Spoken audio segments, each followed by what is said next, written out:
दोस्तों, कम रुपए लगाकर लाखों रुपया कमा कर देने वाली बिजनेस के तलाश करते करते मैं मिला एक लड़के से जो खुद 30 साल का है और अपने साथ एक लड़के को रखता है काम कराने के लिए, जिसका नाम दीपक है। आज के डेट में वो अपाची और बुलेट से चलता है, लेकिन ऐसा भी नहीं था कि उसके पास हमेशा से इतने पैसे थे, वो पहले से पैसा वाला है, ऐसा कुछ भी नहीं था। मैंने उससे बातचीत की, उसने बताया कि कुछ टाइम पहले इस बिजनेस को शुरुआत किया। जो एक लड़का रखा है उसको बताया कि इस काम में मेहनत के नाम पर उसको अपने सामान को देख रेख करना है और कस्टमर से जो पैसे आते हैं उसको गिन गिन कर रखना है। दोस्तों, उसने बहुत ही जबरदस्त आइडिया के साथ इस बिजनेस को स्टार्ट किया। मैं आपको जल्दी से बता देता हूं कि वो कौन सा बिजनेस स्टार्ट किया और आज के डेट में काफी अच्छा खासा मुनाफा कमा रहा है। दीपक ने दिल्ली के एक होलसेलर को कॉल किया जो शर्ट का होलसेलिंग करते थे। वहां उसे 120 रुपए में शानदार कॉटन के शर्ट मिल रहे थे। होलसेलर ने दीपक को बताया कि वो कम से कम 40 पीस का ऑर्डर देगा तो उसे देश के किसी भी कोने में होम डिलीवरी और ट्रांसपोर्टिंग के पीछे थोड़ा सा खर्च आता है, वो उसे देना होगा। दीपक ने 100 पीस शर्ट का ऑर्डर दिया जो लगभग उसके पास 4 से 5 दिन में पहुंच चुके थे। उसके बाद दीपक ने एक ऐसे दोस्त को फोन किया जिसके पास ई रिक्शा था। उसने उसको बोला कि तुम्हारे ई रिक्शा को मैं 5 से 6 घंटे के लिए बुक करना चाहता हूं। भाड़े के लिए उसने 600 रुपए में बात की। दोस्तों, दीपक ने अपने सारे शर्ट को ई रिक्शा में रखा और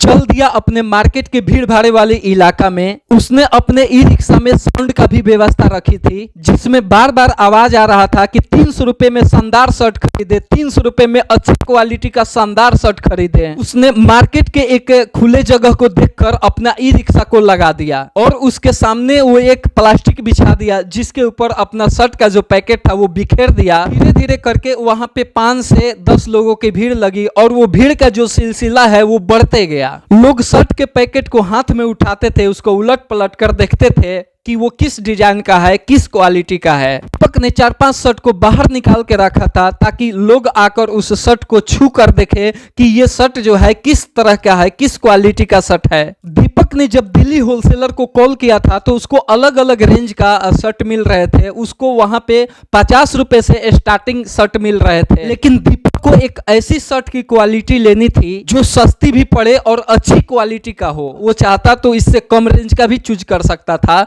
लेकिन उसने अच्छे क्वालिटी और काफी सस्ते कीमत पे जो शर्ट मिल रही थी जिसका अच्छा क्वालिटी हो, उसने वो चूज किया जिसका रेट 120 रुपया था। उसने 120 वाली शर्ट चूज की। वो चाहता था कि जो भी कस्टमर उससे एक बार सामान खरीदे वो उसका परमानेंट कस्टमर बन जाए। ऐसा इसलिए कि अगली बार जब दीपक उसी जगह पे जहां पे वो पहले माल बेच चुका है, अगर वो अपने गाड़ी को लेकर जाता है तो लोग उसे देखकर समझ जाए कि ये वही लड़का है जो हमें अच्छे क्वालिटी का माल सप्लाई करता है। दोस्तों, दीपक अपने मार्केट में दिन के 1 बजे से खड़ा हो जाता था। अगर उसकी काम की बात की जाए, उसकी मेहनत की बात की जाए तो उसका काम था वहां पे सिर्फ खड़े होकर बिखरे हुए शर्ट के ऊपर निगरानी रखना, अपने ग्राहकों को देखते रहना और जो कस्टमर शर्ट खरीद रहे हैं उससे पैसे लेकर बैग में रख लेना। बस इतना ही उसका काम था। आप खुद सोच के देखिए, आप खुद इमेजिन करके देखिए कि उसके अलावा उसके पास काम क्या था। बस सिर्फ यही काम है, देखते रहना,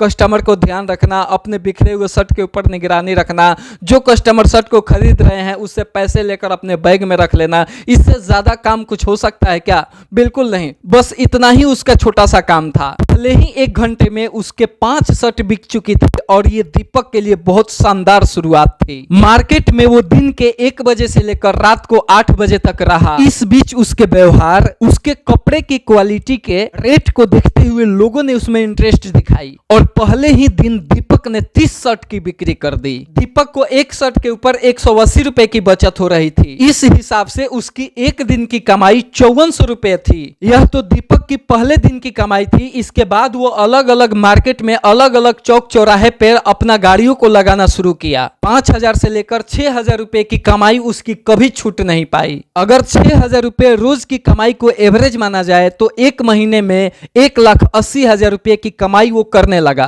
और आपको पता ही है कि उसको उतना मेहनत भी नहीं करना पड़ता था। बस वो अपने गाड़ी पर खड़ा रहता था और अपने ग्राहकों को देखता था, अपने कस्टमर को देखता था और निगरानी रखता था, अपने सामान को देखता था और रुपये को गिनता था। आज के डेट में वो 3 गाड़ी चलवाता है, जिसमें एक गाड़ी पे वो खुद रहता है, बाकी के 2 गाड़ी पे अपने जान जान पहचान वाले के लड़के को सैलरी के ऊपर रख के उसको भेजता है। उसके एक गाड़ी से 5,000 की एवरेज इनकम रोज होती है। इस हिसाब से 3 गाड़ियों का एक दिन का उसका जो कमाई है वो 15,000 रुपये है। आज के डेट में उसकी महीने की जो कमाई है वो 4,50,000 रुपए की है। इसमें से अगर वो अपने लड़कों को सैलरी काट भी देता है फिर भी वो एक महीने में 4,25,000 रुपए की कमाई कर रहा है। दोस्तों, इस बिजनेस के बारे में सोचने के बाद हम लोग तरह तरह के मन में ख्याल बनाने लगते हैं, लेकिन हमें ऐसा बिल्कुल भी नहीं करना चाहिए। आप लोग कपड़े के मार्केटिंग में जरूर आइए और अपने भविष्य को सुनहरा बनाइए। आज के लिए इतना ही। अगर आप हमारे चैनल पर नए हैं तो हमारे चैनल को सब्सक्राइब कर दीजिए ताकि इस तरह से अर्निंग से रिलेटेड वीडियोज आपको मिलती रहे।